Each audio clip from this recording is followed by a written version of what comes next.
Good morning, Dr. Ida Khanum from Pediatric Pod Concierge Pediatrics in Bel Air, Houston, Texas.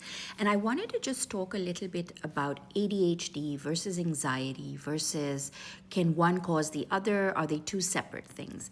And often we see, and this I'm seeing more often than not in the older children, so in children who potentially have had ADHD symptoms for a long time. They've had poor concentration, maybe poor organization, but are very smart children and are doing very well academically. And often when you're doing academically very well, people are less likely to, sort of make a big deal about it, right? So the child does end up getting the work done and they're doing well academically. So you don't get notices home from the school. The child has learned to accommodate and work fine.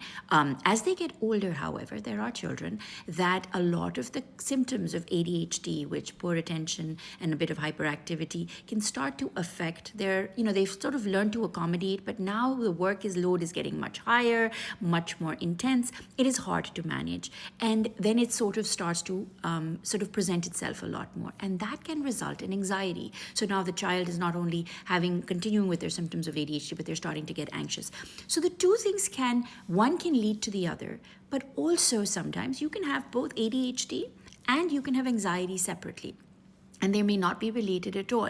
And so what I kind of say to parents is, if you are worried, if your child is concerned, there is no harm talking about it, trying to find out, trying to get to the bottom of it. There's a lot of things that you can do which are non-medicated to start off with. But I think giving your child an audience to listen to what they're saying and for them to feel heard is really important. And to help them, again, help them thrive. Because the last thing we want is our children to feel like they're drowning in water and they don't know how to get out.